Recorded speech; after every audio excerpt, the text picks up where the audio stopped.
नमस्कार, लोकतंत्र में आपका स्वागत है। मैं हूं आपके साथ रविंद्र सिंह। आज बात करेंगे आपका क्या होगा पर, यानी आम आदमी पार्टी की बात।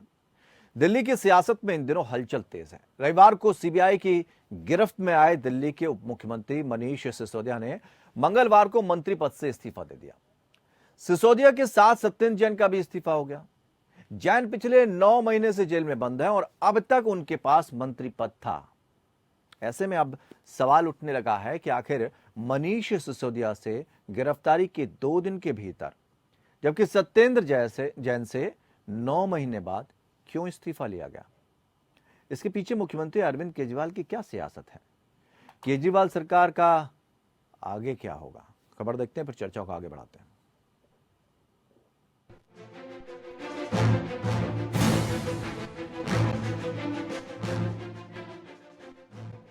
नई शराब नीति के लिए कारोबारियों को फायदा पहुंचाने के मामले में दिल्ली के उप मुख्यमंत्री मनीष सिसोदिया को सीबीआई ने रविवार को गिरफ्तार किया था और फिर सोमवार को कोर्ट में पेश करके 5 दिन की रिमांड हासिल कर ली। सीबीआई की इस कार्रवाई के खिलाफ मंगलवार को सिसोदिया सुप्रीम कोर्ट पहुंचे, लेकिन वहां से उन्हें राहत नहीं मिली। कोर्ट ने उन्हें हाई कोर्ट जाने की सलाह दी थी और इसके बाद शाम को अचानक से सिसोदिया ने मुख्यमंत्री अरविंद केजरीवाल को अपना इस्तीफा भेज दिया। उधर मनी लॉन्ड्रिंग केस में पिछले 9 महीने से तिहाड़ जेल में बंद सत्येंद्र जैन ने भी इस्तीफा दे दिया। जैन ने लंबे समय तक जेल से ही स्वास्थ्य मंत्री का भी कामकाज संभाला था।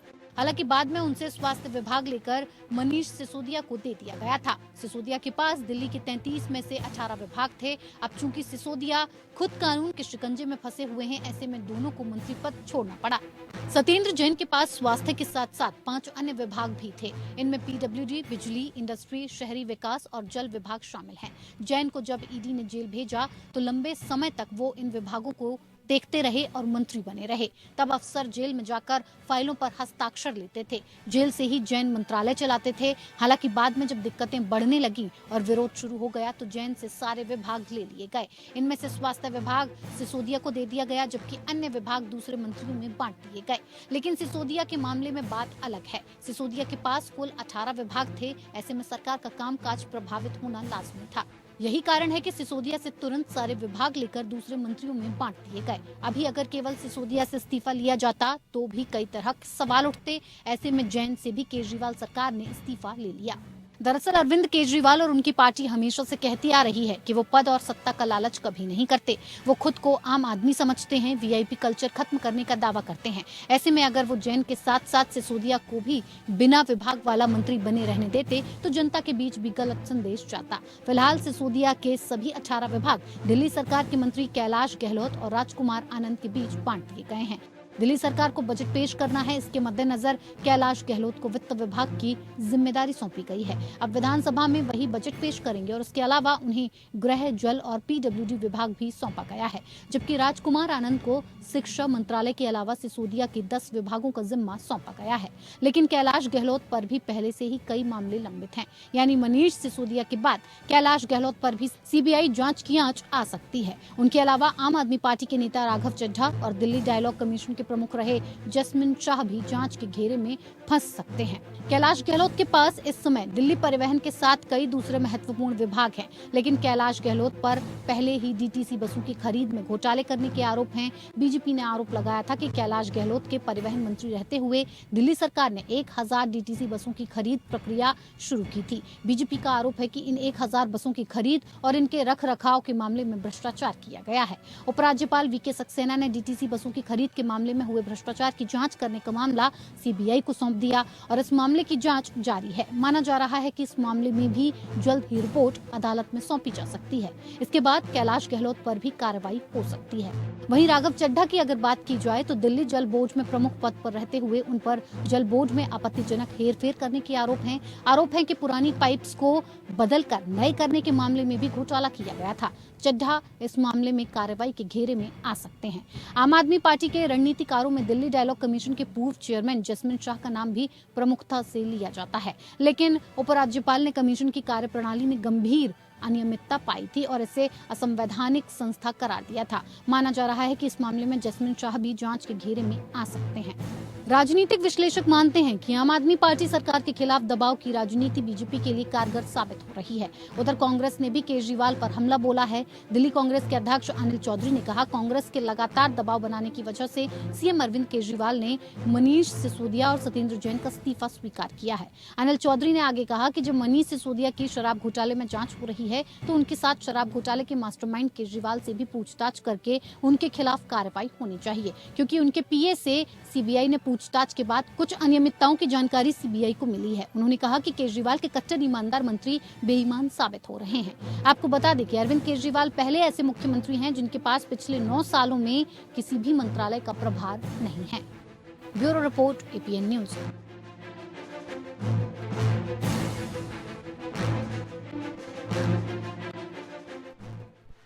तो आम आदमी पार्टी की अब स्थिति बड़ी दयनीय हो गई है।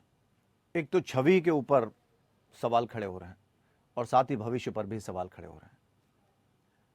विपक्षी दल कह रहे हैं कि ये राजनीतिक दबाव की वजह से हो रहा है, एजेंसियों का गलत इस्तेमाल हो रहा है, लेकिन जो भी हो रहा है ठीक नहीं हो रहा। सवाल यह है कि अगर आरोप है तो आरोप गंभीर है और एक डिप्टी सीएम के ऊपर यह आरोप लगना, जो कि अब हालांकि उन्होंने इस्तीफा दे दिया है, इतने मंत्रियों का जेल जाना, तो आप उस छवि को बरकरार कैसे रख पाओगे जिसमें आप कट्टर ईमानदार की छवि को लेकर आगे बढ़ते हो। अगर एजेंसियों का गलत इस्तेमाल हो रहा है तो क्या पहली बार ऐसा हो रहा है? इससे पहले भी इस्तेमाल होता रहा है, अक्सर ये कहा जाता रहा और इसी तरह के आरोप प्रत्यारोप का दौर लगातार जारी है। लेकिन सबसे बड़ा सवाल आम आदमी पार्टी के ऊपर है कि आखिर अब इस छवि से कैसे, जो उसकी दागदार छवि हो रही है, उससे कैसे उबर पाएगी और अपने भविष्य को कैसे सुरक्षित रख पाएगी। 4 खास मेहमान हमारे साथ इस चर्चा में शामिल हैं। विनय चौधरी, प्रवक्ता भारतीय जनता पार्टी, स्टूडियो में हमारे साथ मौजूद हैं। मुन्ना खान, कांग्रेस की तरफ से हमारे साथ जुड़े हुए हैं। रमेश श्रीवास्तव, प्रवक्ता आम आदमी पार्टी, और प्रोफेसर नीरज जैन, राजनीतिक विश्लेषक के तौर पर उनके अनुभव हम साझा करेंगे। सबसे पहले आपके पास आना चाहेंगे रमेश श्रीवास्तव जी। कट्टर ईमानदार हमेशा कहते रहे, मनीष सिसोदिया की एक अलग इमेज भी बनी रही, लेकिन इस कट्टर ईमानदार पार्टी के 5 नेता अगर जेल चले जाएं, उन पर तलवार लटक जाए और वो भी डिप्टी सीएम पर, तो इस छवि को कैसे आप अब साफ करते नजर आएंगे? और दूसरी चीज, अब तो छवि के साथ साथ भविष्य पर भी सवाल खड़े हो रहे हैं। छवि दागदार होगी तब तो साफ करने की नौबत आएगी। 1 साल से ऊपर हो गया मनीष जी के खिलाफ जांच कराते हुए। एक लाइन का, एक कागज का, 1 रुपए का कोई सबूत नहीं मिला। जबरदस्ती जांच एजेंसी चूंकि आपके हाथ में है, वो आपकी राजनीतिक दिशा निर्देशों का पालन करने को मजबूर है, तो किसी को भी उठा के पकड़ के जेल में डाल दीजिए। ठीक है। जैन साहब हमारे पिछले जून से गिरफ्तार हैं, जमानत नहीं लेने दे रहे, क्योंकि जिस एक्ट में ईडी ने गिरफ्तार किया है, उस एक्ट में है कि आप 1 साल तक किसी को भी जेल में रख सकते हैं। लेकिन मुझे बताइए, ये जो 5 साल पुराने मामले में उन्होंने जेल में डाला हुआ है, 5 साल वो हो गए और करीब करीब 8 महीने और होने जा रहे, 9 महीने। इतने दिनों में उस जांच एजेंसी को सबूत पेश करके अदालत से ट्रायल खत्म करवाना चाहिए था। आज तक हुआ क्या? इसका मतलब ही है कि ये राजनीतिक बदले की कार्रवाई है और इससे हमारी छवि पर कोई असर नहीं पड़ा। अभी अभी शायद अरविंद जी की जो प्रेस कॉन्फ्रेंस हुई, उसको अगर आपने देखा हो तो मैं बता दूं, उन्होंने खुद कहा कि दिल्ली में हजारों लाखों लोगों से बातचीत हुई है और हमारे नेताओं ने भी बातचीत की है। जनता में भारी रोष है कि आप दिल्ली में शिक्षा और स्वास्थ्य का काम रोकने पर तुले हुए हैं। देश भर में हम पहले भी, मतलब तो हम ये मानना चाहें कि अब आपको न्यायालय पर भरोसा नहीं रह गया है, अब आप जनता की अदालत में जाएंगे। आप जनता की बात कर रहे हैं, कानूनी पहलुओं पर भी तो बात कीजिए ना। आपके मंत्री सत्येंद्र जैन मनी लॉन्ड्रिंग के, सुन लीजिए, आपके मंत्री सत्येंद्र जैन मनी लॉन्ड्रिंग के मामले में, संदीप कुमार राशन कार्ड के बदले महिला एवं बाल कल्याण मंत्री रहे, जितेंद्र तोमर ग्रेजुएशन और एलएलबी की फर्जी डिग्री के मामले में, असीम अहमद बिल्डर से 6 लाख रुपए घूस लेते हुए, सोमनाथ भारती घरेलू हिंसा को लेकर, किसकी छवि साफ करते नजर आएंगे? किस पे जवाब देंगे आप? दिल्ली की जनता ने खुद ही सभी छाप कर दी है। ये जितने आरोप आप बता रहे हैं पुराने आरोप है, इसके बाद भी दिल्ली की जनता ने हमें चुनाव पे चुनाव जिताया है महाराज। लोकतंत्र में जनता ही तो सर्वोपरि होती है, तो जनता का आशीर्वाद तो हमें मिलता चला जा रहा है। यही तो जलन है इन पार्टियों को कि अरे हम कुछ भी कर लें, इनके ऊपर तो कोई असर ही नहीं पड़ता। गवर्नेंस का जो हमारा मॉडल है, उस गवर्नेंस के मॉडल को देखने के लिए, उसका अनुकरण करने के लिए देश विदेश से लोग आ रहे हैं, हमसे सीखने का प्रयास कर रहे हैं। ये बात भाजपा को नागवार गुजरेगी गुजरेगी। हाँ, लेकिन कोई आरोपी ये कहता थोड़ी ना है, कोई दोषी ये भी नहीं कहता कि हमने गलत काम किया है, कोई भी नहीं अरे तो कहता। सर हमें दोषी साबित करो ना। ठीक है, दोषी साबित करने के लिए आपके पास कोई सबूत नहीं है, बस आप चिल्लाएंगे कि दोषी हो दोषी हो दोषी हो। ये तो प्रोपेगेंडा है। विनय चौधरी जी, ठीक है, जवाब ले लेते हैं। विनय चौधरी जी, ये सियासी समीकरण बैठाने की कोशिश, सियासी दबाव बनाने की कोशिश, एक व्यक्ति की साफ छवि को खराब करने की कोशिश कहती नजर आ रही है आम आदमी पार्टी। वो कह रहे हैं कि आप जांच करवा चुके, कुछ मिला क्या आपको मनीष सिसोदिया के पास से? अकाउंट तक खंगाल डाले, गांव तक आप हो आए, तो इस तरह की कार्रवाई क्यों? आप उनको जमानत नहीं लेने दे रहे हैं, बाहर नहीं आने दे रहे हैं सत्येंजन को? सबसे पहले तो मैं जो दिल्ली की जनता है उनको बहुत बहुत बधाई और शुभकामनाएं दूंगा कि जो पिछले एक साल से, लगभग 9-10 महीने और एक साल से भारतीय जनता पार्टी दिल्ली की सड़कों पर जो आंदोलन कर रही थी इन कट्टर ईमानदार नेताओं के खिलाफ, जो कि ये अपने आप के नेताओं को कट्टर ईमानदार कहते थे। अरविंद केजरीवाल जब राजनीति में आए थे, उन्होंने साफ तौर पे कहा था कि अगर मेरे किसी भी नेता के ऊपर, किसी भी विधायक या मंत्री के ऊपर किसी भी तरह का अगर आरोप लगता है तो उनका रेजिग्नेशन मैं खुद लूंगा, उनका मंत्री पद मैं खुद छीनूंगा। और आज पिछले 9 महीने से इनके मंत्री, स्वास्थ्य मंत्री सत्येंद्र जैन पिछले 9 महीने से जेल की दीवार में बंद रहे, तिहाड़ में बंद रहे। इनको शर्म नहीं आती? उसके बावजूद भी वो मंत्रालय अपना जेल के अंदर से मंत्रालय चला रहे। इनको सोचना चाहिए। इनके कट्टर ईमानदार उप मुख्यमंत्री, ये भंडाफोड़ हो रहा है धीरे धीरे। ये पहले कहते थे एक पे एक शराब मुफ्त देने की बात करते हो, आप घरों को बदनाम करने की बात कर रहे हो, घरों को बर्बाद करने का काम करते हो। अगर आप एक बात बताइए, किसी भी अच्छे परिवार में आप ये कहोगे कि एक शराब की बोतल खरीदी और एक मुफ्त मिलेगी आपको? आप शराब प्रणाली आप दिल्ली के अंदर लागू करना चाहते हैं, अपने आप को आप शिक्षा मंत्री कहते हैं। विनय जी, हमारा सवाल दूसरा है। आप सवाल से थोड़ा इतर चले गए। हम किसी रैली को संबोधित नहीं कर रहे हैं जी। हमारा बहुत सीधा सा सवाल है। वो कह रहे हैं कि आपने गलत दबाव बनाया, आपने जो जांच करवाई पहले उसमें क्या निकला सर? और जब कुछ निकला नहीं तो किस आधार पर आप जांच करा रहे हैं? अच्छा, दूसरी बात आपने कि जनता की बात करी। जी। एमसीडी में क्या हुआ? दिल्ली में 2 बार चुन के आ गई सरकार। सर एमसीडी में क्या हुआ आपको भी पता है, हमें भी पता है। पिछले 15 साल से हम लगातार एमसीडी में थे, उसके बावजूद भी हमारा प्रदर्शन अच्छा रहा है। नहीं, प्रदर्शन अच्छा, आप गए ना सत्ता से। सर सत्ता से गए, सत्ता से उतर गए ना, लेकिन 15 साल लगातार और सत्ता में बने रहने के बावजूद भी हमारा प्रदर्शन अच्छा रहा। सर प्रदर्शन की बात ही नहीं है। देखिए, प्रदर्शन की बात नहीं कर रहे हैं हम तो। आपने जनता की बात की, हमने कहा जनता ने आपको उतार दिया। सर 2 बार सरकार बन गई। ये अपने आप हम तो सिर्फ ये सवाल पूछ रहे हैं कि अगर कुछ मिला तो दिखाइए ना। सर दिखा रहे हैं ना, इंतजार कीजिए। 2 महीने पहले जब ईडी ने छापा मारा था मनीष सिसोदिया के घर से, जब उनके 2 लैपटॉप मिले थे, कंप्यूटर लैपटॉप मिले थे, तब सिसोदिया ने फाइल हिलाते हुए बाहर आ रहे थे कि हमारे घर से कुछ नहीं मिला इनको हमारे घर से। वो 2 कंप्यूटर मिले थे। जब उनकी आज जांच हुई है तब वो सारे दस्तावेज मिले इनको। आज इसी बेस पे आज गिरफ्तार किए गए। आप भूल रहे हैं, चार्जशीट दाखिल की गई थी। चार्जशीट दाखिल की गई है, गिरफ्तार की वजह कोई ना कोई सुप्रीम कोर्ट का आदेश है। आपकी बात मान वजह से तो गिरफ्तार किए ना। आपकी बात मान लेते हैं। एक चार्जशीट दाखिल की थी दिल्ली पुलिस ने जी। उस वक्त नाम नहीं था और ये कहा गया था चार्जशीट पूरी है, जांच पूरी कर। सुन लीजिए, पहले बस सवाल सुन लीजिए। उसमें चार्जशीट में नाम नहीं था मनीष सिसोदिया का। उसके बाद फिर जांच होती है, नाम आ जाता है, नंबर 1 के आरोपी हो जाते हैं। तो दोनों तरफ में या तो इधर झोल है या उधर झोल है। अगर जांच पूरी, कोई इन्वेस्टिगेशन कर रही है, दूध का दूध और पानी का पानी हो रहा है, सबके सामने आ रहा है, तो पूरा देश देख रहा है। तो दिल्ली पुलिस पर फिर सवाल खड़े करवा रहे हैं हम जी। दिल्ली पुलिस के ऊपर सवाल खड़े करवा रहे हैं। दिल्ली पुलिस के ऊपर नहीं, ईडी ने साफ तौर पे जांच की है। और अगर सुप्रीम कोर्ट किसी भी तरह का इनके ऊपर अगर किसी भी तरह की कार्रवाई लागू करता है तो वो गलत थोड़ी ना है। आप इनको समझना चाहिए। पहले तो हाथ हिलाते थे, कट्टर ईमानदार बनते थे, सिर्फ और सिर्फ भ्रष्टाचार की बात है। और अभी तो सर शुरुआत है।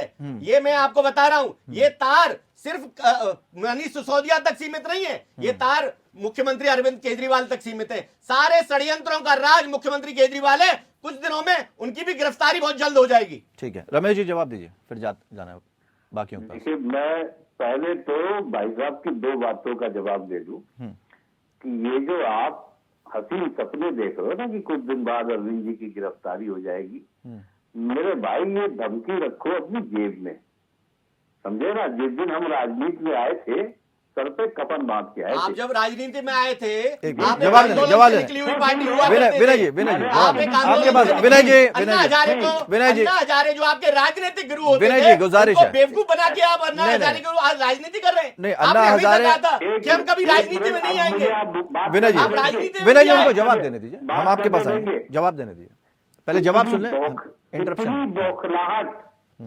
इतनी विनय जी, एक मिनट, दिल्ली को खंगालने का काम आपने किया है, दिल्ली को बर्बाद करने का काम आपने किया है। एक मिनट रमेश जी, रमेश जी एक मिनट देखिए, दिल्ली की महिला की रमेश सुरक्षा नहीं है। जी, रमेश जी एक मिनट, विनय जी देखिए, ऐसे क्या है ना, समझ जाया हो जाएगा। हम जब आपसे सवाल पूछें आप दीजिएगा, बाकी वक्ता भी बैठे हुए हैं, हम एक एक करके हम सबके पास जाएंगे, आपके भी पास आएंगे। आपने अपनी बात रखी, रमेश जी नहीं बोले, हमने उनसे जब सवाल किया उनकी बात हो जाने दीजिए, फिर आपको अगर कुछ कहना है तो हम आपके पास वापस आएंगे।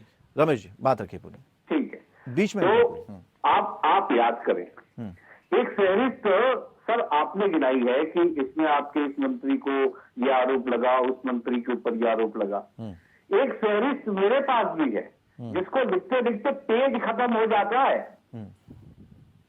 कि कितने लोगों के ऊपर केस चले और वो एक भारतीय जनता पार्टी नाम की वॉशिंग मशीन में आए, उसके बाद उनके दाग भी डूबे हुए हैं और उन फाइलों का तो कहीं पता ही नहीं है कि वो फाइलें कहाँ हैं। नाम लेना शुरू करूं या वो सार्वजनिक है तो फिर कोई आवश्यकता नहीं। तो कहने का एक मतलब दो क्या नाम है? तो गिनाई दीजिए ना, कम से कम उन्हें क्लियर हो जाएगा, फिर हम जवाब भी ले लेंगे। टीएमसी में वो जो पहले थे शुभेंदु अधिकारी साहब, मुकुल राय साहब, ठीक, कहाँ है वो जांचे? नारायण राणे साहब कहाँ है वो जांचे? ठीक है, और करोड़ों करोड़ों की जांचें थी, कहाँ है वो जांचें? तो मेरा कहना ये है कि वहां तो सबूत नहीं है, यहाँ तो आपके पास दिखाने के लिए सबूत नहीं है। पता है आपको, मैं तो उस हियरिंग में भी था जो सिसोदिया जी की हुई, उसमें जब सीबीआई के अदालत में जज साहब ने पूछा कि भाई क्या ग्राउंड है आपके पास, तो कोई स्पेसिफिक ग्राउंड ना बताते, सिर्फ इतना राजी है सवालों के जवाब ठीक से चलिए वो नहीं तो दे खैर रहे जब हैं। जांच पूरी होगी उसके बाद तो सब साफ हो जाएगा कि किस तरह का। मुन्ना खान साहब, ठीक है, आप कर लो जांच, लेकिन मैं फिर उसी बात पे आऊंगा कि जो आपने कहा ना आपकी छवि खराब हो गई, ये छवि तो और निखर के आएगी। ठीक है, वो तो समय सोना बताएगा, तो- वो तो सोना समय तो तन बताएगा, पे कुंदन होता है। वो समय बताएगा। मुन्ना खान साहब, सरकारें और सियासत दोनों चीजें देखते हैं, जो सत्ता पक्ष में होता है वो इस तरह के काम करता है। अब सभी विपक्षी दल ये कह रहे हैं कि जांच एजेंसियों का दुरुपयोग हो रहा है, जब तक वो सत्ता में रहते हैं तब तक उनका जो सोचना है वो अलग हो जाता है। आपको क्या लगता है, आम आदमी पार्टी के साथ जो कुछ हो रहा है वो एक राजनीति के तहत हो रहा है, उसमें सियासी रंग के जरिए हो रहा है, सियासी दबाव बनाने की कोशिश की जा रही है, या इसमें कुछ सच्चाई भी है? क्योंकि आप भी बड़ा पानी पी पी कर कोसते थे कि गिरफ्तार करो मनीष सिसोदिया को, भ्रष्टाचार में शामिल है। नहीं, बिल्कुल सही बात है। और कांग्रेस पार्टी ने ही पत्र लिखा था एलजी को कि कहीं न कहीं शराब अवकाश नीति में मनीष सिसोदिया लिप्त है। 16 जून 2005। तो ये बात। दूसरी बात क्या है कि संस्था की प्रक्रिया है, अगर जांच का विषय है तो जांच तो सभी के होते हैं। हमारे राष्ट्रीय नेता श्री राहुल गांधी जी की भी जांच हुए, बुलाया गया, उनसे पूछताछ हुई, 56 घंटे पूछताछ हुई, तो जांच के दौरान कुछ निकला नहीं, तो वो वापिस घर आए, बाइज्जत घर आए, किसी तरह का कोई दबाव नहीं। तो एजेंसियों के ऊपर सवाल उठाना कहीं न कहीं ये गलत, एक बात। दूसरी बात, जो सरकारें, जो प्रेजेंट में सरकारें जो केंद्र में, इनकी थोड़ी तानाशाही तो है। तानाशाही ये है कि 5400 केस लगभग रजिस्टर्ड हुए ईडी और सीबीआई के द्वारा, जिसमें सिर्फ 12 या 11 नेता है जो बीजेपी के हैं, बाकी नेता सब विपक्षी दल के हैं। तो कहीं न कहीं तानाशाही चले। दूसरी बात, मनीष सिसोदिया आबकारी नीति में लिप्त है और इसकी जांच होनी चाहिए। उम्मीद यह जताई जा रही है कि इसके तार कहीं न कहीं पंजाब से भी जुड़े हैं, इनके तार कहीं न कहीं चेन्नई से भी जुड़े हैं। दूसरी बात, जो आदमी ये कहता था, आपको याद होगा, मैं थोड़ा बता दूं, रामलीला मैदान में अरविंद केजरीवाल जी कहते थे कि मित्रों मैं 6 कुबेर चुन करके लाया हूँ, 6 मंत्री चुन के लाया हूँ और इसकी गारंटी मैं लेता हूँ, इन कुबेरों पे कोई दाग नहीं लगा सकता। हम तो कट्टर ईमानदार वाले लोग हैं, कट्टर ईमानदारी से नहीं, ये बात आप इसलिए कह रहे हैं क्योंकि आम आदमी पार्टी चुनौती देती नजर आ रही है, तो कहीं ना कहीं से उठने से पहले ही इस तरह के विचार व्यक्त कर दीजिए ताकि छवि अभी तो खराब हो रही है और खराब हो जाए तो आपका रास्ता साफ हो जाए 2024 का। नहीं, छवि बची का है, छवि भी लड़ चुकी है। तो अब ये बेशर्मों की तरह डिबेट में आके बयन देना कि और निखर के आऊंगा और उभर के आऊंगा और खिलकर आऊंगा, तो ये उनकी बेशर्मों वाली बयान है। उनकी दूसरी छवि बात मैं बता दूं, अगर उनकी छवि खराब होती तो दिल्ली में दूसरी बार सरकार थोड़ी ना बना लेते हैं, एमसीडी में थोड़ी ना चले जाते। कांग्रेस तो कहीं दिख ही नहीं रही जो कभी मजबूत हुआ करती थी। गुजरात में भी जिस तरह से वोट उसने हासिल किया वो तो राष्ट्रीय पार्टी बन गई। आपका तो वोट प्रतिशत भी गिर गया और आपकी तो जो हालत भी पतली कर दी आम आदमी पार्टी ने। राजनीति में कहा जाता है हर घंटे एक बिसात बीतती, जीतने वाला शहंशाह होता है और हारने वाला मन का। तो हर घंटे की बात है, ये महीने 2 महीने की बात नहीं है। आज की जो परिस्थिति है, आज कोई सर्वे करा ले, आम आदमी के नाम पे पूरी दिल्ली और देश में थूथू हो रही है, क्योंकि ये कसम खाने वाले लोग हैं, ये बच्चे के कसम खाने वाले लोग हैं, ये ईमानदार कहने वाले लोग हैं। ये कहते थे कि मैं कोई सरकारी बंगला नहीं लूंगा, सरकारी गाड़ी नहीं लूंगा, सरकारी सैलरी नहीं लूंगा, सरकारी सुविधा नहीं लूंगा। आज ये सारी चीज से लिप्त है। आज ये 1600 गज के कोठी में रहते, 21 करोड़ में इन्होंने स्विमिंग पूल बनाया है। तो क्या जनता की गाड़ी कमाई ऐसे ही उड़ाओगे? ये हो तुम अच्छा, तो वो अकेले अरविंद केजरीवाल है। खैर ठीक है, आरोप लगाना तो अच्छा है और आपके हाथ में मौका भी अच्छा है 2024 के लिए। कम से कम आम आदमी पार्टी को अगर नुकसान पहुंचता है तो कांग्रेस का तो रास्ता वैसे भी साफ हो जाता है। प्रोफेसर नीरज जैन जी, आपके पास आना चाहेंगे। 2 बातें हैं, एक तो स्टेटमेंट है पूर्व सीएम हिमाचल प्रदेश का, वो हम बताना चाहते हैं, और दूसरा सवाल इसके साथ हम करना चाहते हैं। पूर्व सीएम रहे हिमाचल प्रदेश के शांता कुमार, उन्होंने कहा भ्रष्टाचार की जड़ें इतनी गहरी हो गई हैं कि सदाचार के स्टेशन से चलने वाली हर गाड़ी अब भ्रष्टाचार के स्टेशन तक पहुंचती है।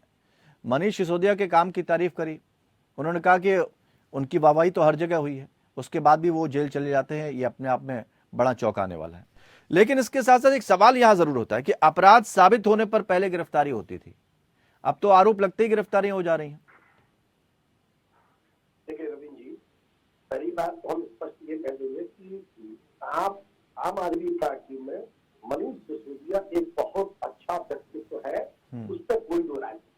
वो ईमानदार है, कितने ईमानदार है कितने नहीं है इसमें भी हम बहस नहीं करें, but he is honest doing this. और ये जो इसकी शुरुआत यहाँ से नहीं, एमसीडी के इलेक्शन की हार से, एमसीडी के इलेक्शन में जो इनका 15 वर्ष का कार्यकाल जो है इनका खत्म किया भाजपा का, दैट वाज रिफ्ट वहां से स्टार्ट होती है। ठीक है। दूसरा, जिस तरह से ये बराबर आम आदमी पार्टी थोड़ा अपलिफ्ट कर रही है, उठती चली जा रही है, गुजरात में भी दस्तक दी, पंजाब में वो बना ली, तो ये 2024 के लिए इनके सत्ता बदल के लिए खतरे की घंटी तो है। और इससे ये बौखला के कर रहे हैं। लेकिन ये जो काम एक अच्छा हुआ है कि मंत्रियों को हटा करके 2 नए बनाए गए हैं, ये कहीं ना कहीं एक छवि तो एस्टेब्लिश कर ही रहा है दिल्ली के अंदर और देश में कि कम से कम दागदार मंत्रियों को हटा के नए ले रहे, लेकिन थोड़ा देर कर दी। लेकिन कैसे सत्येंद्र जैन को इतने समय से उन्होंने बाहर नहीं किया, 2 दिन में मनीष सिसोदिया का कर दिया, और क्या मंत्रियों को बदल देने से छवि साफ हो जाएगी? रविंद्र जी, ये बात सुनिए, देखिए ऐसा है, ये इनका अपना प्रयास है। अगर हमारे पास गंदे लोग हैं और हमें अगर देखिए आरोप जब तक सिद्ध नहीं होता तब तक कोई नहीं कह सकता कि ये वो है। ठीक है। इसमें तो हमारे पास सारी न्यायालय बैठी है। और प्रश्न ये उठता है कि क्या लोकतंत्र की हत्या ही एकमात्र सत्तारूढ़ दल का वो बन गया है? इनमें देखिए कुछ नहीं है। एक बात जानिए, अंतर्राष्ट्रीय पहलवानों ने जंतर मंतर पर धरना दिया, कोई कार्रवाई नहीं हुई। Point noted. ठीक है। दूसरा, आप जान लीजिए कि एक लड़की अंजलि की आपने देखा है 2013 के निर्भया कांड के बाद इतनी भीभत्स हत्या हुई, उस पर भी कोई नहीं बोला है। लेकिन एक आबकारी नीति बारे में जिसमें अभी आपने भी बताया, चार्जशीट ऑलरेडी दाखिल हो गई और उसमें उसका नाम नहीं था मनीष सिसोदिया का, लेकिन दोबारा उनका नाम आता है, तो वो ये तो इसका मतलब है कि आप जो है under the bar, under the rule आप कुछ ना कुछ कर रहे हैं। और देखिए एजेंसी का लेकिन ये चीज सदुपयोग बराबर होता रहा है वर्तमान सत्ता। तो उस लिहाज से अगर आम आदमी पार्टी को ये लगता है ना जैन साहब, तो आम आदमी पार्टी को कानूनी पहलुओं पे बात करनी चाहिए ना। वो तो कह रहे हैं हम जनता के बीच जाएंगे। तो सवाल तो ये खड़ा होता है कि क्या वजह है जो आपको, क्या न्यायालय पे भरोसा नहीं रह गया? एक छोटा सा हमें यहाँ ब्रेक लेना पड़ेगा, ब्रेक के बाद हम वापस आएंगे तो चर्चा को आगे बढ़ाएंगे। अगर आम आदमी पार्टी को लगता है, ये सवाल भी खड़े हो रहे हैं कि अगर आम आदमी पार्टी को लगता है कि भाई कानूनी पहलू उसका मजबूत है, कुछ साबित नहीं होगा, तो फिर बार बार जनता की बात क्यों की जा रही है? आपका क्या होगा? वास्तव में कंडीशन बहुत पेचीदी है, लेकिन छवि को बरकरार रखने की कोशिश करते हुए जांच एजेंसियों के दुरुपयोग की तो बात हो रही है, लेकिन क्या कोई एक दल है ऐसा जिसने किया? एक सवाल और खड़ा होता है कि विपक्ष के सारे नेता, बड़े बड़े नेता सब करप्ट हैं और भारतीय जनता पार्टी के दामन पर कोई दाग नहीं।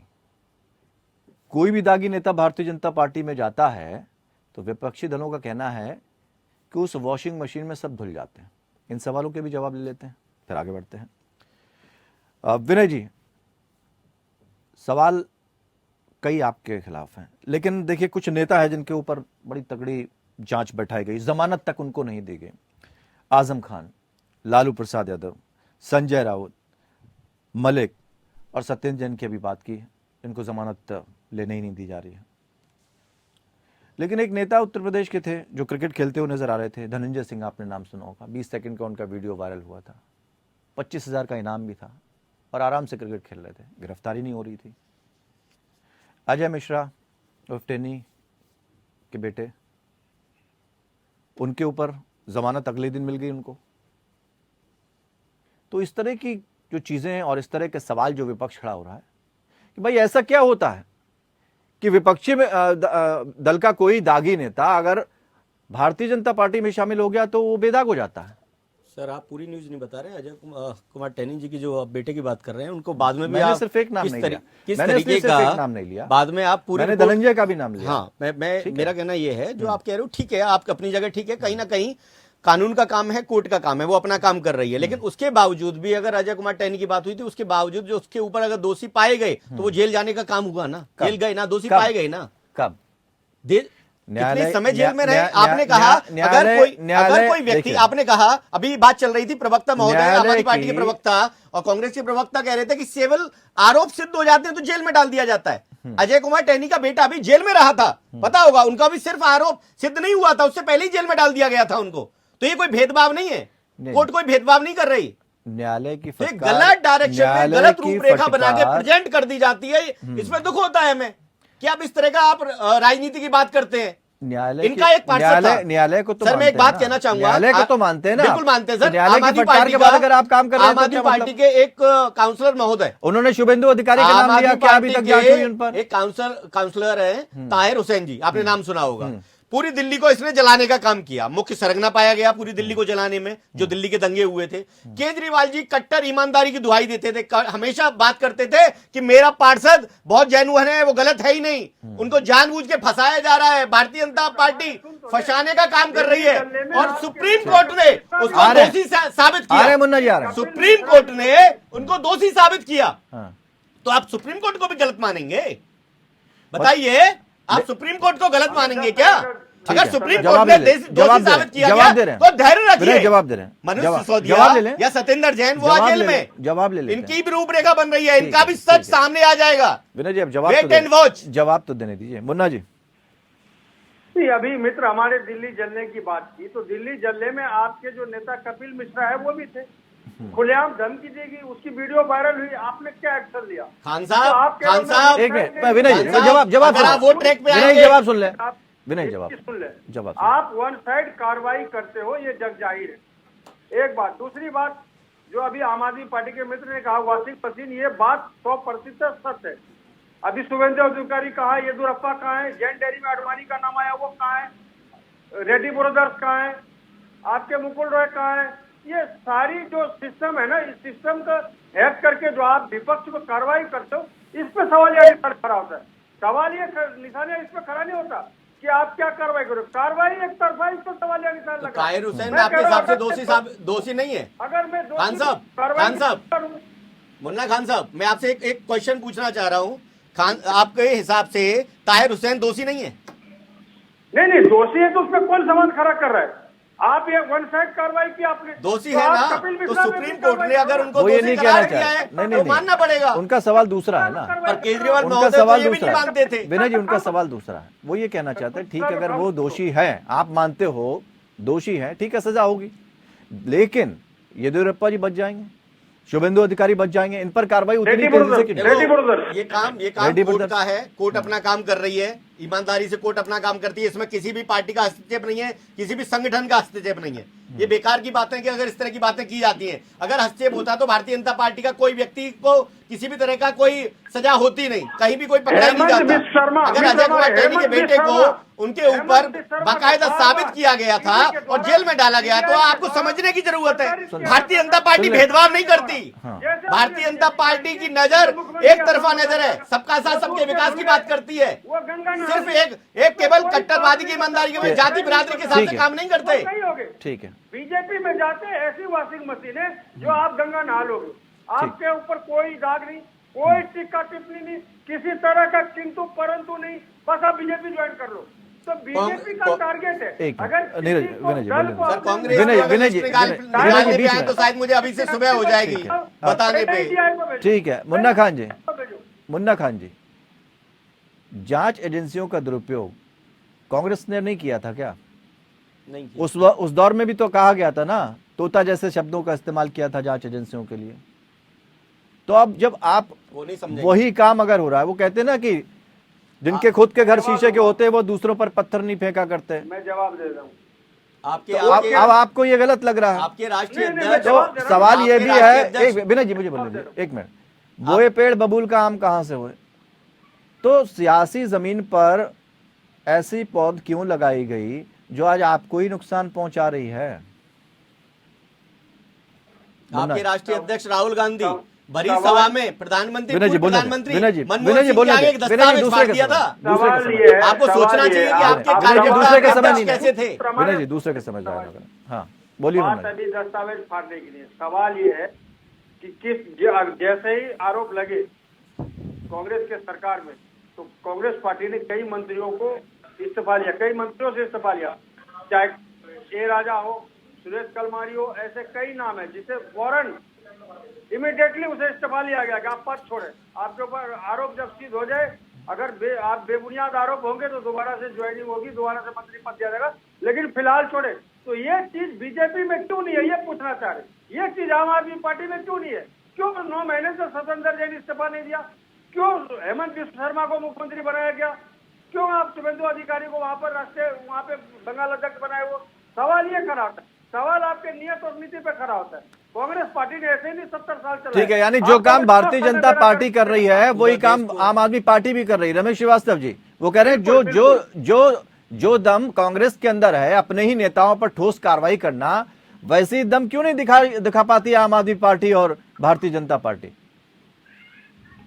देखिए, मैं आराम से सुन रहा हूँ और इस बहस से एक बहुत बढ़िया राजनीतिक संदेश निकल रहा है। कहते हैं ना, politics is driven more by perception. Perception अब जाके क्या बना है मनीष जी की गिरफ्तारी के बाद, विशेष रूप से अब सभी लोग इस बात पे सवाल उठाने लगे हैं कि ईडी की कार्रवाई, सीबीआई की कार्रवाई एक तरफा ही क्यों है। बहुत महत्वपूर्ण है ये। अब हर दल ये सवाल उठा रहा है। किसी को इसका मतलब मनीष सिसोदिया की गिरफ्तारी से लोग कन्विंस नहीं हो पा रहे हैं, उनके जो तर्क दिए जा रहे हैं उससे लोग प्रभावित नहीं हो पा रहे हैं। भारतीय जनता पार्टी के वो नेता जिनके ऊपर कभी कार्रवाई हुई थी और वो भाजपा में आने के बाद उनकी फाइलें डंप कर दी गई, उन पर भी सवाल उठ रहे हैं और ये कई टीवी डिबेट में हो रहा है।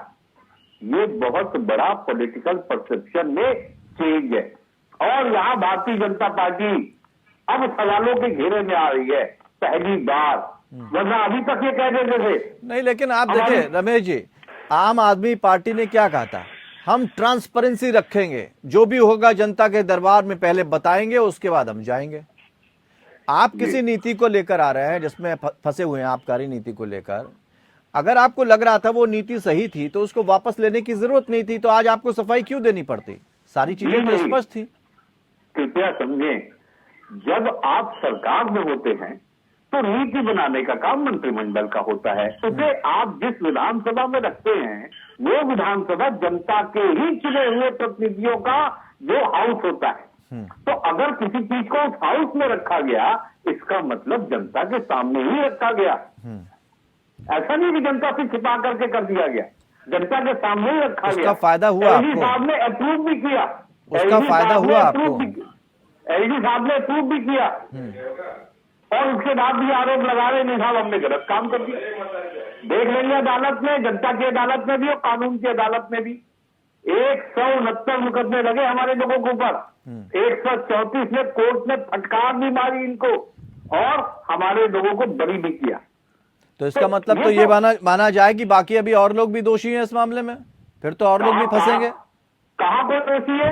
169 लोगों पे जो पुराने मुकदमे हैं, 169 मुकदमे, उसमें 134 में बरी हो गए। आदि सरकार आपकी जेल के अंदर है, ठीक है, और आप कट्टर ईमानदारी की बात करते हैं। नीरज जैन जी, ठीक है, नीरज जैन जी, क्या आप जो है जिस तरह का मुकाबला भी देखा जाता है, ये अरविंद केजरीवाल भी जोर जोर से चिल्लाते हैं, आम आदमी पार्टी भी ये कहती है कि अगर प्रधानमंत्री नरेंद्र मोदी को कोई चुनौती दे सकता है तो सिर्फ आम आदमी पार्टी टक्कर दे सकती है, आंखों में आंखें डालकर देख सकती है, ये कहना उचित है कि और एमसीडी और जो चुनाव हारी है बीजेपी उसकी खींच है ये?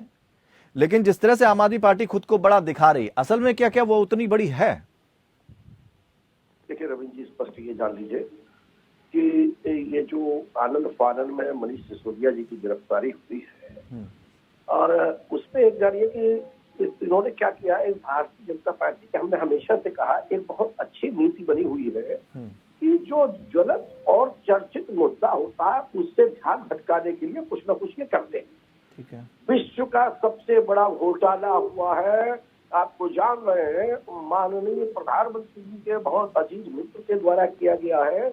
उस पूरे प्रकरण को घुमाने के लिए इस एपिसोड को ले आए हैं। ठीक है, दूसरा जानिए, इनके लिए नया पुराने मुद्दों को दबाना, नया मुद्दा उठाना एक खेल बन गया है और खींच तो कहीं ना कहीं है। क्योंकि एक बात जान लीजिए, ये बात आप सही कह रहे हैं कि दिल्ली में इनको अभी तक कांग्रेस टक्कर देती थी भाजपा को, लेकिन जब से आपका उदय हुआ है मुझको जो लगता है कि आपके उदय में सारा कांग्रेस का ही योगदान है और इससे डर तो गए हैं।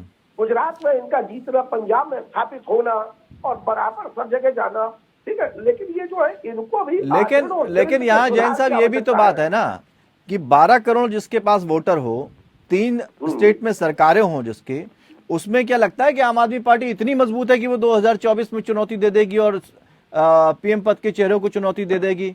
इतनी बड़ी हो गई है क्या आम आदमी पार्टी? क्योंकि कांग्रेस की अपनी जो विचारधारा है वो भारतीय जनता पार्टी को टक्कर दे रही है और भारत जोड़ो यात्रा के बाद राहुल ने चुनौती दी है। देखिए एक बात जानिए कि कांग्रेस एक बहुत बड़ा वह समूह है और कांग्रेस क्या चुनौती है, राहुल गांधी का एक नए रूप से उदय होना निश्चित तौर पर भारतीय जनता पार्टी के लिए बहुत चिंता का विषय है।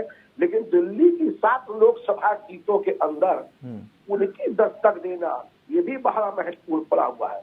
और जिस तरह से आम आदमी पार्टी अपने आप को चुनाव में लेके आई थी, बराबर जीतती चली आ रही, अब उनके उस पर भी एक प्रश्न चिन्ह, राजनीतिक सफर पर एक प्रश्न चिन्ह है। या तो इसका ये पूरी तरीके से मंथन करें, वरना ये जान लीजिए कि जो दिल्ली में एक चुनौती की बात सोच रहे हैं, एक दिवा स्वप्न रह जाएगा। और कांग्रेस का तो उत्थान धीरे धीरे हो रहा है, ये हम आप सब जानते हैं कि जिस प्रकार से उनके नेता चल रहे हैं। आम आदमी पार्टी इस तरह के केसेस में फंसती चली आएगी, ये देश के नागरिकों ने कभी नहीं सोचा था। लेकिन एक प्रश्न यहाँ उठता है कि क्या 110% या 100% भाजपाई बहुत ईमानदार चरित्रवान है? कहीं कोई चर्चा नहीं करेंगे, इनके आदमी बाहर रहेंगे, दूसरे के आदमी को जेल में डाल देंगे, दूसरे का एनकाउंटर होगा, इनके आदमी का एनकाउंटर नहीं होगा, उनको पदों पर बिठाया जाएगा। तो सवाल घूम फिर के वहीं आ जाता है कि भाई न्यायपालिका पर हम कभी उठाने वाले, हमारी तो हैसियत ही नहीं, हर एक देश के नागरिक है, हमें न्यायपालिका पर पूरा विश्वास है। न्यायपालिका पे भरोसा है, लेकिन अब आम आदमी पार्टी को भरोसा शायद नहीं नजर आ रहा है, इसलिए जनता की अदालत में जाने की कोशिश कर रही है। और मैं यही बार बार कह रहा हूं कि कानूनी पहलुओं पे बात क्यों नहीं की जाती, लेकिन कुछ ऐसे केसेस हैं जिसको लेकर काफी हो हल्ला कटा और जैसे ही वो हो हल्ला कटा उसके बाद कार्रवाई शुरू हो गई, उन पर भी बात करेंगे। और आपके भविष्य पर सवाल, आपकी छवि पर सवाल, कोशिश पूरी है कट्टर ईमानदार बनने की और खुद को साबित करने की। लेकिन आपके सामने सबसे बड़ी दिक्कत यह है कि उसके नेता एक के बाद एक बड़े नेता, दाहिना हाथ कहे जाने वाले मनीष सिसोदिया भी जेल जा चुके हैं। ऐसे में तो संकट और बढ़ गया है। अब देखना यह कि उनका स्थान जो लोग ले रहे हैं, क्या वो उस भूमिका को सही तरीके से निभा पाएंगे, और ये जो संकट बन गया है, राजनीतिक संकट उनके सामने, वो उसको किस तरह से देखा जाए। विनय जी, आप कुछ कहना चाह रहे थे कि शुरुआत में आपके पास कुछ ऐसी चीजें आई हैं जिसको आप बताना चाहेंगे। और आम आदमी पार्टी के जो प्रवक्ता महोदय हैं वो अपने डिप्टी सीएम मनीष सिसोदिया को बार बार कट्टर ईमानदार कह के पूरी सरकार को ईमानदार कहते हैं। तो मैं इनको कहना चाहता हूं कि पाप का घड़ा भर चुका है, अब ये घड़ा फूटने वाला है। आपके पाप का घड़ा जितना घड़ा भरा है ना आपने, मैं आपको बताना चाह रहा हूं, आज ही अभिषेक मनु सिंघवी को जानते होंगे आप, एडवोकेट है सुप्रीम कोर्ट के, आज ही 18 करोड़ 97 लाख रुपए उनके अकाउंट में डाले गए आबकारी विभाग से, जो कि आबकारी विभाग सिर्फ और सिर्फ मनीष सिसोदिया के अंडर में कार्य करता था। उनका दस्तावेज मेरे पास है, आप कहें तो उस दस्तावेज को मैं बाकायदा दिखा सकता हूं और पढ़ के सुना सकता हूं। उसमें साफ तौर पे लिखा गया है कि highest payment of 18.97 crore to the doctor Abhishek Manu Singhvi special counsel GNCTD in last 1 year in 8 month. आप एक साल से पूरी तैयारी करके बैठे हुए थे कि बड़े वकीलों की फौज कैसे तैयार करनी है, कब कहां अगर हमारे नेताओं को जेल में डाला जाएगा तो हमारे वकील तैयार रहेंगे केस लड़ने के लिए। मतलब आपको साफ तौर पे पता था कि हम भ्रष्टाचारी हैं, जेल में हम जाएंगे ही जाएंगे, इसलिए आपने तैयारी करके रखी है। और आप अपने आप को कट्टर ईमानदार कहते हैं। जवाब ले लेते हैं। शर्म आनी चाहिए आपको। रमेश जी। अरे भैया, जैन साहब ऐसा है, विनय चौधरी जी, ये विनय चौधरी जी, ये जो बार बार आप करो ना, शर्म आनी चाहिए, शर्म आनी चाहिए। रमेश जी, आपको जवाब भाषा नहीं है। विजय, थोड़ा आराम से हम लोग बात करें जी। उम्र में भी बड़ा ही हूं मैं आपसे। दूसरी बात, ये राजनीतिक डिबेट हो रही भाई, आप फैक्ट से बात करो। ये जो सर फैक्ट दिखाया है आपको प्रूफ के साथ में, एंकर महोदय को प्रूफ के साथ में दिखा रहा हूं। कथित दस्तावेज की बात हो रही है, प्रूफ के साथ सर, प्रूफ के साथ दिखा रहे हैं। हमारा भी एक सवाल है, हम पूछ लेंगे विनय जी से। प्रूफ ही तो नहीं है वो, यही तो मैं कहना चाहता हूँ, हमारा प्रूफ ही एक तो सवाल नहीं है वो। जो दस्तावेज है उसका सोर्स नहीं बताया गया है। मुझे पता है जो दस्तावेज इनके एक सांसद ने सुबह ट्वीट किया था और तब से वो बीमार है, उसका सोर्स नहीं है, उसका कोई ऑफिशियल सोर्स नहीं है। तो इसलिए उस दस्तावेज की सत्यता प्रमाण संदेह के घेरे में है। आपके तो सब संदेह के घेरे में, आपका जो हो केजरीवाल सिर्फ और सिर्फ मुन्ना खान जी कुछ कहना चाह रहे हैं। मुन्ना खान जी कुछ कहना चाह रहे हैं। मुन्ना जी। शंकर जी, सबसे बड़ा सवाल यह है कि केजरीवाल के पास 9 साल से कोई भी पद नहीं। इन्होंने 4 MLA को उगाही करने के लिए, 4 मंत्रियों को उगाही करने के लिए छोड़ा हुआ था, जो उगाही करो और मेरे पास लाओ, अगर कोई बात होगी तो वो फंसेंगे नहीं। इसलिए ये आज ये बड़ी बड़ी जो बातें कर रहे हैं तो ये बचेंगे नहीं। तो केजरीवाल के पीए से जो पूछताछ हो रही है, हुई है, राम झा नाम है उसका, केजरीवाल के पीए का, उससे पूछताछ सिवाय नहीं किए 4 घंटे। कुछ न कुछ उसके अंदर तथ्य मिला है जो अब केजरीवाल में भी तलवार लटक रही है। और मनीष सिसोदिया ने साफ कहा है ये एक्शन हमारे ऊपर नहीं है, ये एक्शन आपके ऊपर भी है। तो उसने इंडिकेट करा है कि आप भी बच्चे नहीं हो, मैं तो आ रहा हूँ, पीछे से आप भी आना। तो आज कांग्रेस पार्टी के भी धरने प्रदर्शन थे और कांग्रेस पार्टी यही मांग करती है नैतिकता के आधार पे मुख्यमंत्री को इस्तीफा देना चाहिए, जिसके 7 मंत्री भ्रष्टाचार में लिप्त हो और 7 मंत्री के इस्तीफा लिए गए हो, तो स्वाभाविक तौर पर उस मुख्यमंत्री को भी पद पे रहने का कोई अधिकार नहीं है। हाँ, बेशर्मों की तरह रह ले तो ये अलग बात है, नहीं अगर नैतिकता तौर पर उसे इस्तीफा देना चाहिए। देखिए वही बात कह रहे हैं, राजनीतिक डिबेट है, कम से कम इस तरह के मैं छोटी सी बात कह दूं जी।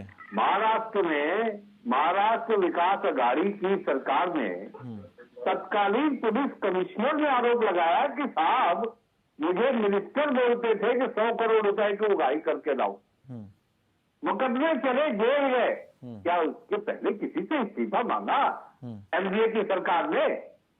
वहां तो पुलिस कमिश्नर ने बयान दिया। कहने का मतलब क्या है कि जो राजनीतिक शुचिता की बात है, जो आपने शुरू में कहा कि शीशे के घरों में रहने वाले लोग दूसरे पर पत्थर नहीं फेंकते। आप राजनीतिक डिबेट करें लेकिन तथ्यों को देखें। अभी तक हमारे किसी के भी खिलाफ कोई सबूत नहीं है जिसके आधार पे हमें दोषी साबित किया जा अरे सके। सर, आप जितेंद्र तोमर जो फर्जी डिग्री में पकड़े गए थे तब भी आप यही बोलते थे। अच्छा एक बात उसके बताइए बाद सारी विनय जी, चीजें क्लियर हो गई थी। विनय जी हम एक सवाल हम भी सिर्फ पूछ लेते मंत्री हैं। आपके पकड़े गए थे चांदनी चौक में, उस पर भी आप प्रूफ मांगोगे? फर्जी डिग्री आपके पास है। ठीक है। हाँ। राघव चड्ढा फ्लाइट में अभी दोषी पाया गया है, उस पर भी आप सबूत मांगोगे? किस चीज पे दोषी पाया गया? अगर आप- सबूत होने के बाद राघव चड्ढा पे तलवार लटक रही है, भाई साहब चुकना मत हो। अरे ऐसे आप तलवार लटकाते रहो। ऐसे आप अगर आप इतने ईमानदार हैं तो आपके नेता का एक बयान होता था कि भैया यूट्यूब पे डाल दो, तो आप अपने जो सबूत हैं कि आप कट्टर ईमानदार हैं, कोई गलती नहीं की आपने, तो यूट्यूब पे डाल दो ना आप अपने सबूतों को, आपको पता चल जाएगा। बड़ा यूट्यूब दिखता था उस समय आपको। नीरज जैन जी, ठीक है। एक मिनट जी। बस एक लाइन। हाँ हाँ ठीक, बोलिए। गांव के मेले में एक ठेला लगा होता है जिसपे कुछ गुब्बारे लगे होते हैं, उसपे छर्रे वाली बंदूक से निशाना लगाया जाता है। 10 में से एक निशाना लग जाता है तो आदमी अपने आप को बहुत बड़ा निशानेबाज समझने लगता है। वही हाल भारतीय जनता पार्टी का है।